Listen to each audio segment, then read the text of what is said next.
여러분 중에는 오늘 이 설교 제목 끝에 숫자 1이 있는 것을 보고 오늘 설교를 최소한 2번 이상 나눠서 할 것이라는 예상을 하신 분들이 계실 것입니다. 그렇습니다. 저는 오늘 이 설교 제목으로 2주에 걸쳐서 설교를 할 것입니다. 다음 주일은 성탄주일이라서 성탄과 관련된 설교를 할 예정입니다. 그래서 오늘 이 설교의 나머지 부분은 마지막 주일인 29일에 하게 됩니다.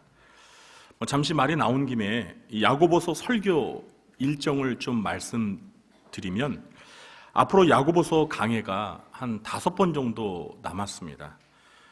그러니까 올해 안에 다 끝내지 못합니다. 내년 1월 첫 주일 난 예배부터는 이 내년 표와 관련된 설교를 새롭게 시작합니다. 그렇다고 야고보서를 이 설교를 중단하는 것은 아닙니다. 내년 1월부터는 야고보서 설교를 주일 저녁 예배 시간으로 옮겨서 마무리를 짓게 될 것입니다. 제 말이 이해가 되시죠? 네. 자, 그럼 본격적으로 오늘 설교를 시작하도록 하겠습니다.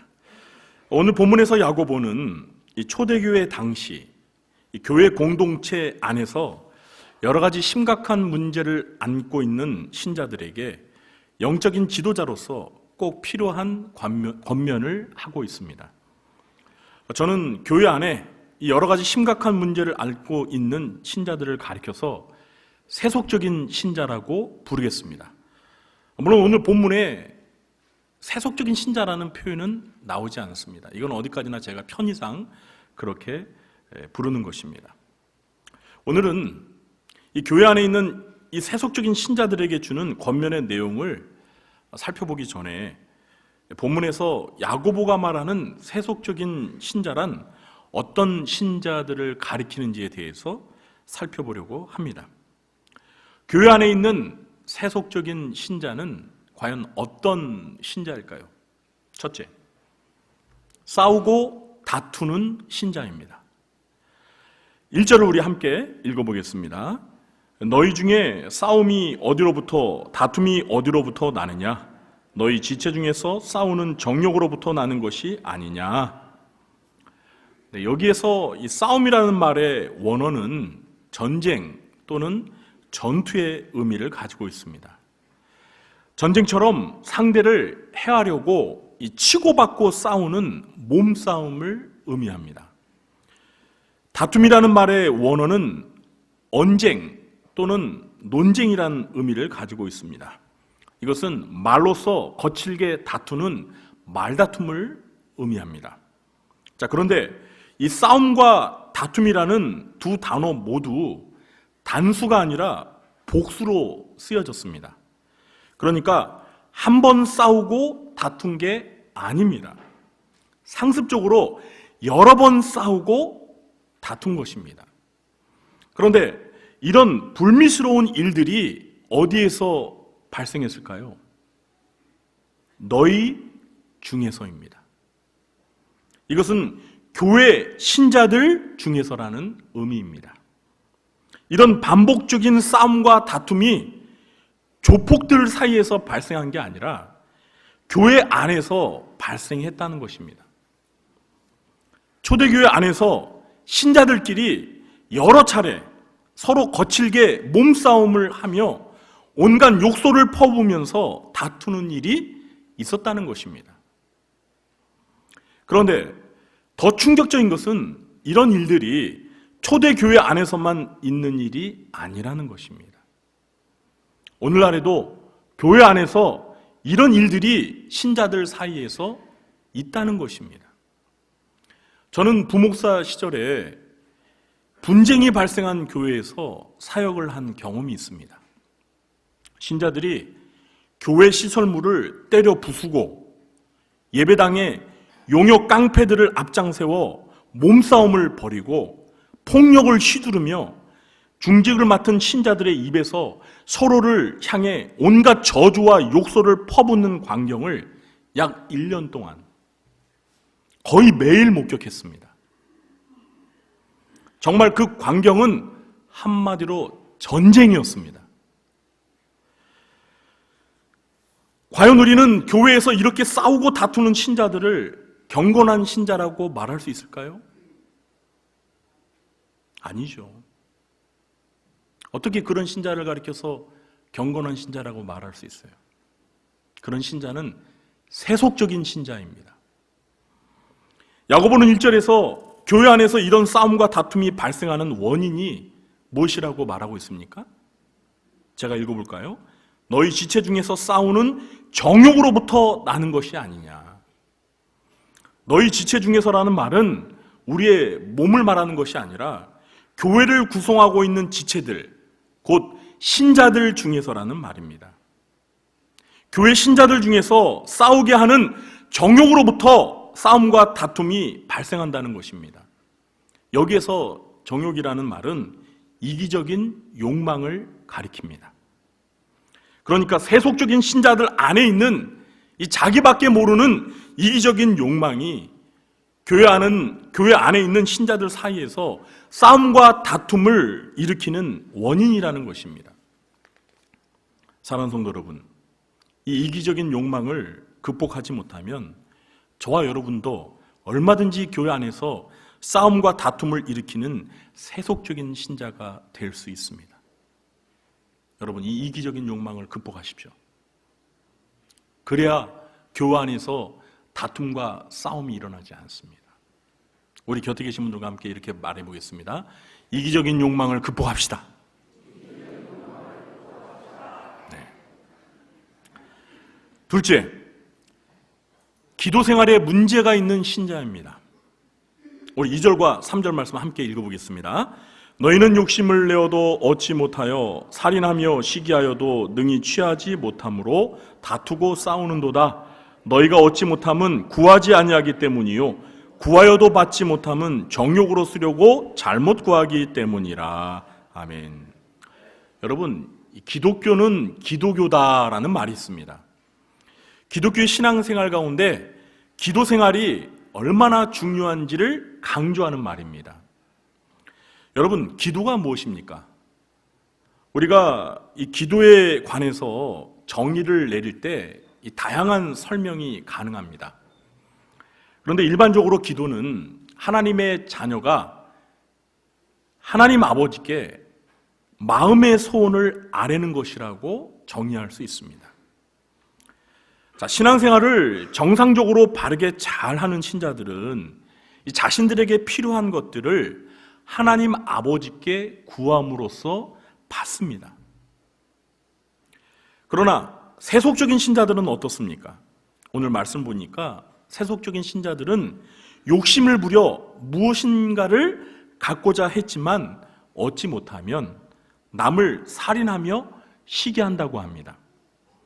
여기서 살인은 실제로 사람을 죽이는 살인을 의미하는 것이 아니라 남을 미워하는 마음을 과장법을 사용해서 표현한 것입니다.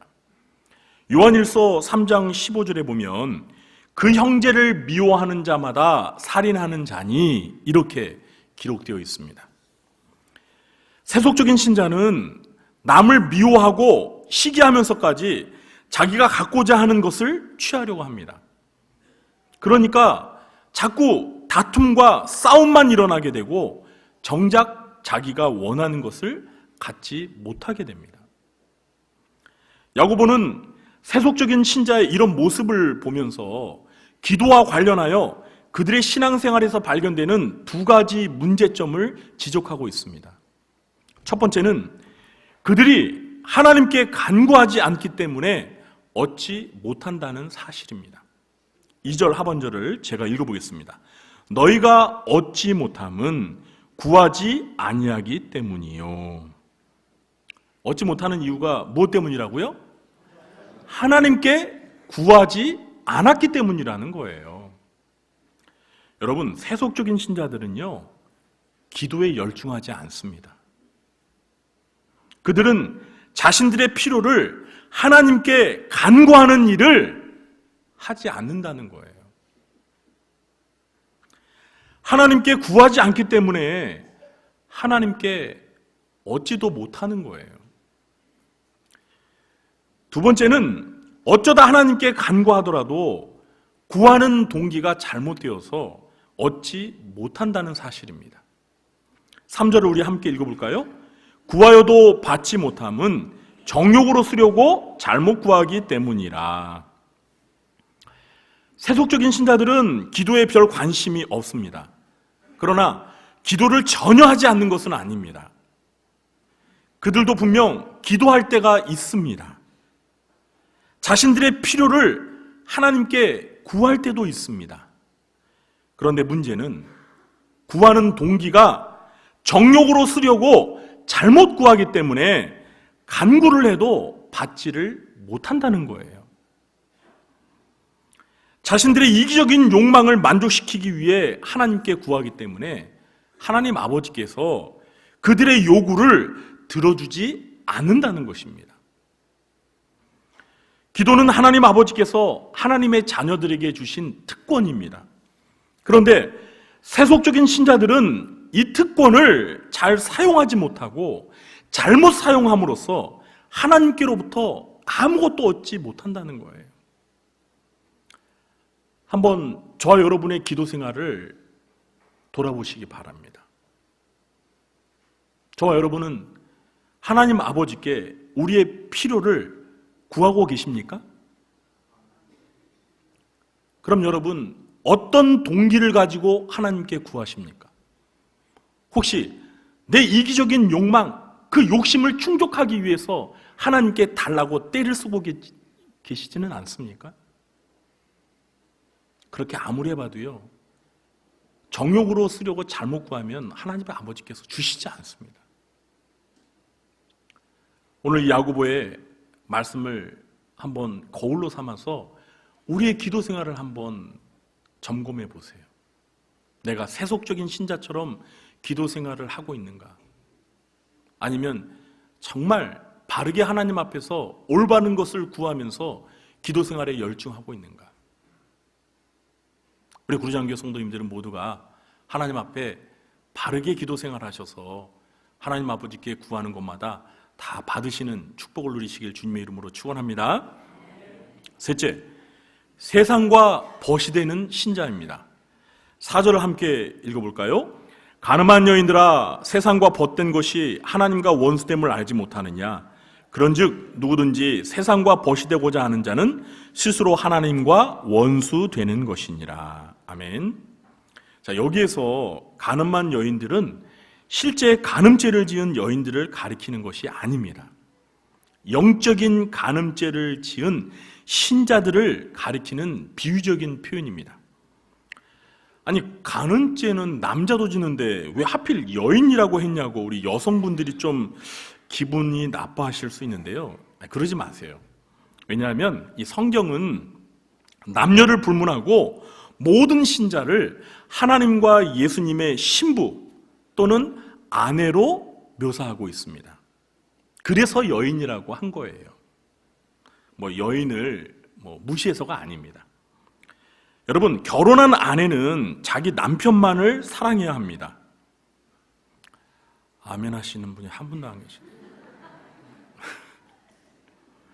다시 말하겠습니다. 결혼한 아내는 자기 남편만을 사랑해야 합니다. 지금 남편분들만 아멘 하시는 것 같아요. 그렇죠? 마찬가지로 모든 신자는 오직 하나님만을 믿고 섬기며 경배하며 하나님만 사랑해 줄 믿으시기 바랍니다. 자, 그런데 만일 신자가 하나님보다 다른 무엇을 더 사랑한다면 그것은 영적 간음에 해당하는 죄를 짓는 것입니다.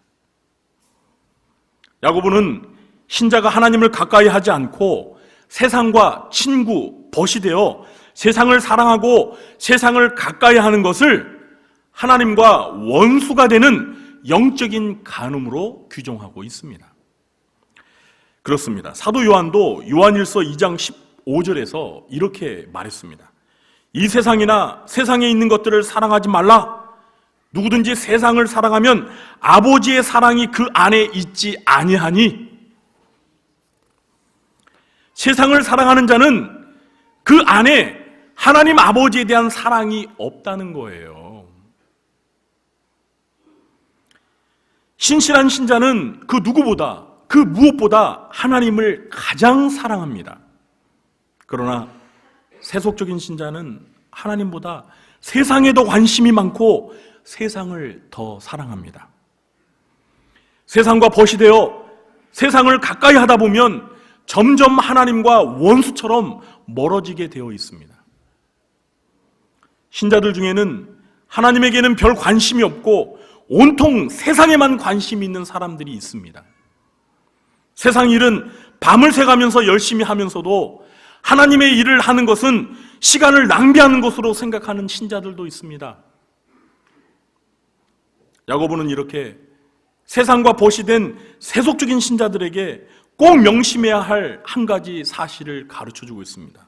그게 무엇입니까? 우리 5절 말씀 함께 읽어보겠습니다. 너희는 하나님이 우리 속에 거하게 하신 성령이 시기하기까지 사모한다 하신 말씀을 헛된 줄로 생각하느냐? 이 구절의 의미를 좀 더 이해하기 쉽게 제가 쉬운 말 성경으로 다시 읽어보겠습니다. 정말로 여러분은 하나님께서 우리 속에 살게 하신 성령님은 우리를 질투하기까지 사모하신다라는 성경 말씀을 하찮은 말로 생각하십니까? 여러분, 이 말이 무슨 뜻입니까? 제가 좀 더 쉽게 제 방식대로 설명을 해볼게요. 하나님은 우리가 하나님 말고 세상을 더 사랑하면 질투하실 만큼 우리를 많이 사랑하시는데 우리가 하나님의 그 사랑을 외면하고 세상을 사랑해서야 되겠느냐? 이렇게 야고보가 말하고 있는 거예요. 여러분, 이해가 되시죠? 여러분, 하나님이 질투하신다는 것은 그만큼 우리를 사랑하신다는 증거입니다. 사랑하기 때문에 질투하는 것입니다. 사랑하지 않으면요, 질투도 하지 않아요. 여러분, 만약에 여러분의 남편이 아내인 여러분 말고 딴 여자를 사랑하면 질투심이 생겨야 안 생겨요? 별로 생기는 것 같지가 않네. 여러분, 정말 남편을 사랑한다면 질투심이 생겨야 정상적이죠? 딴 여자를 나보다 더 사랑해도 난 뭐 괜찮아. 난 질투심이 진짜 이만큼도 안 생겨. 그거는요, 바꿔 말하면 내 남편을 사랑하지 않는다는 거예요. 내 남편에게 사랑을 받고 싶지 않다는 거예요. 제 말이 맞습니까? 하나님께서 우리를 질투하기까지 사랑하신다는 건 그만큼 우리를 사랑하신다는 거예요. 저 여러분은 어떤 신자입니까? 하나님이 이렇게 우리를 사랑하시는데도 그 사랑을 무시하고 세상과 벗이 되고자 하는 신자입니까? 아니면 하나님과 벗이 되고자 하는 신자입니까? 우리 성도님들은 세상과 벗이 되지 말고 우리를 사랑하시는 하나님처럼 우리도 일편단심, 오직 우리 하나님만을 사랑하는 하나님의 벗이 되시길 주님의 이름으로 축원합니다. 넷째, 형제를 비방하고 판단하는 교만한 신자입니다. 우리 11절과 12절 말씀도 읽어보겠습니다. 형제들아, 서로 비방하지 말라. 형제를 비방하는 자나 형제를 판단하는 자는 곧 율법을 비방하고 율법을 판단하는 것이라. 네가 만일 율법을 판단하면 율법의 준행자가 아니요 재판관이로다. 입법자와 재판관은 오직 한 분이시니 능히 구원하기도 하시며 멸하기도 하시느니라. 너는 누구이기에 이웃을 판단하느냐? 아멘. 여러분, 비방한다라는 것은 이 말로써 상대방을 폄하하고 헐뜯는 것을 의미합니다. 판단한다라는 것은 상대방이 옳고 그른지를 이 법의 잣대로 재판한다라는 것을 의미하는 거예요. 신앙이 성숙한 신자는 남을 함부로 비방하지 않고 판단하지 않습니다. 그런데 세속적인 신자는 마치 자기가 재판관이라도 된 것처럼 남을 향해 비방하고 남을 판단하는 일을 서슴지 않습니다. 그럼 세속적인 신자들이 왜 이렇게 재판관 행세를 하는 걸까요? 그 이유가 무엇일까요? 교만하기 때문입니다. 뭐 때문이라고요? 교만하기 때문에 재판관 행세를 하는 거예요. 세속적인 신자는 진정한 재판장이신 하나님을 두려워하지 않고 마음이 교만해져서 마치 자기가 하나님인 것처럼 다른 사람들을 함부로 비방하고 판단합니다. 그러나 신앙이 성숙한 신자들은 겸손하여서 남을 함부로 비방하거나 판단하지 않습니다. 그들은 오직 하나님을 유일한 재판장으로 여기고 자신은 법을 지키는 법의 준행자로서 하나님이 세우신 법을 묵묵히 겸손하게 잘 지켜 행할 뿐입니다.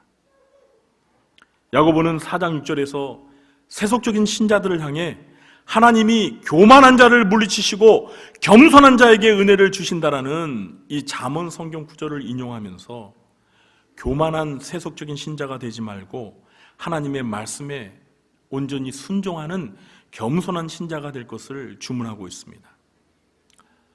우리 성도님들도 하나님 두려운 줄 모르고 남을 함부로 비방하고 판단하는 교만한 세속적인 신자가 되지 마시고 오직 하나님 앞에 하나님의 말씀을 겸손하게 실천하는 그러한 성도님들이 되시길 주님의 이름으로 축원합니다. 이제 말씀을 맺겠습니다. 이 현실 교회 안에는요, 신앙이 바르고 성숙하고 경건한 신자만 있는 게 아닙니다. 정말 저 사람이 하나님을 믿는 신자인지 의심이 들게 만드는 세속적인 신자들도 있습니다. 물론 바람직한 교회는 교회 안에 이 경건한 신자들의 수가 세속적인 신자들보다 훨씬 많은 교회입니다. 그러나 세속적인 신자들이 경건한 신자들의 수보다 더 많은 교회들도 얼마든지 있습니다. 이렇게 세속적인 신자들이 많은 교회에는 끊임없이 많은 문제들이 발생하여서 교회가 평안할 날이 없어요. 항상 교회 안에 시끄러운 문제들이 자꾸 발생해서 교회가 몸살을 앓게 되는 겁니다. 초대교회에도 이런 세속적인 신자들로 인해서 교회 안에 많은 문제가 발생했다는 것을 우리는 오늘 야고보서의 말씀을 통해서 확인하게 됩니다. 사랑하는 성도 여러분, 오늘 이 야고보서의 말씀을 거울로 비추면서 우리 교회의 모습을 한번 돌아보시기 바랍니다. 우리 구루조한교회는 어떤 교회입니까? 우리 교회 안에는 경건한 신자들이 더 많습니까? 아니면 세속적인 신자들이 더 많습니까? 아니, 내 자신을 오늘 말씀을 거울로 삼아 비춰보시기 바랍니다. 저와 여러분은 과연 믿음이 성숙하고 온전한 경건한 신자입니까? 아니면 오늘 야고보가 말하는 이런 많은 문제점을 안고 있는 세속적인 신자입니까? 부디 바라기는 우리 구루장교회 성도님들은 모두가 세속적인 신자가 아니라 하나님 앞에서 신앙이 성장하고 성숙하고 또 하나님이 기뻐하시는 그런 경건한 신자가 되어서 우리 구루정교회가 하나님 보시기에 정말 아름다운 모범적인 올바른 교회가 되기를 주님의 이름으로 간절히 축원합니다.